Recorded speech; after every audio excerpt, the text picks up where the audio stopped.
السلام علیکم ورحمت الله وبرکاته. یوه خور ده، هغې سلامونه رالیږلي او د سلام نه یې وروسته لیکلي چې زه یوه پوښتنه لرم. پوښتنه مې دا ده که یوه خور په لمانځه کې داسې ټکری په سر کړي چې د هغه ټکري نه یې ویښتان ښکاري، یعنې ډېر نازک وي، د همدغې خور لمونځ کیږي او که نه کیږي؟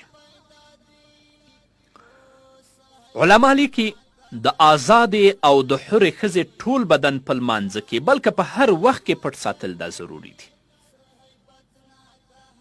او د ښځې د سر ویښتان هم په سطر کې داخل دي چې پټول یې پرې لازم دي.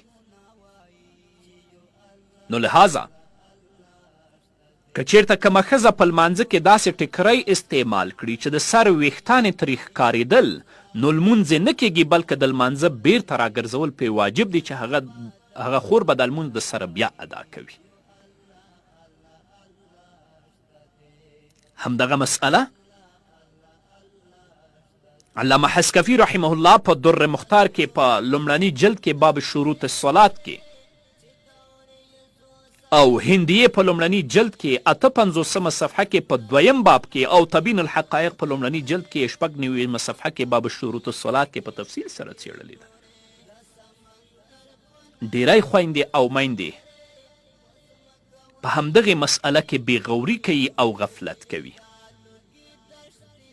نو درنو خویندو او میندو، ستاسو د ویښتو پټول په هر وخت کې دا ضروري دي. تاسې به داسې ټکري او داسې پوړنې استعمالوئ چې هغو نه ستاسې ویښته ښکاره نه شي.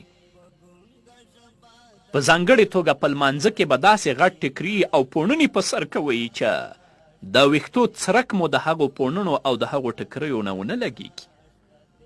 او که تاسې داسې ټکري استعمال کړي ول او داسې ټکري مو په سر کړي ول چې د لرې نه ستاسو د ویښته د هغه ټکري نه ښکارېدل، په دې باندې پوه شئ چې ستاسو لمونځ نه دی شوی. د همدغه لمانځه بیا راګرځول په تاسو باندې لازم او فرض دي. مسلمانه خور په سطر باندې ښه ښکاري، مسلمانه خور په درنه جامه باندې ښایسته ښکاري، مسلمانه خور په دې باندې ښه ښکاري چې هغه مستوره او محجوبه وي. هغه جامه باید مسلمانه خور استعمال کړي او وای غوندي چې الله ورته ویلي، رسول الله ورته ویلي. او که دا د غربیانو نه او د اسلام او د انسانیت دشمنانو نه په خپلې جامه کې تقلید کوي، نیمه بربنډې جامې اغوندي، په دې ښځې باندې د الله لعنت دی، په دې ښځې باندې د الله غضب دی، او دا ښځه به د نبي کریم صلی الله علیه وسلم د ویناو مطابق د جنت بوی هم بیا ونه مومي. او حال دا چې د جنت بوی تر 500 کاله لارې مسافې پورې د یو مسلمان مشام او پوزې ته رسیږي. دوی به د جنت نه دومره لرې وي چې هغه د جنت بوی به هم د دوی پوزو ته نه رسیږي. د دنیا ژوند محدود دی، د دنیا ژوند لنډ دی. د دې لږ وخت لپاره خپل تلپاتې ژوند او د تلپاتې نعمتونو نه ځان مه محروموئ او هغه تلپاتې ژوند مو مه تباه کوئ.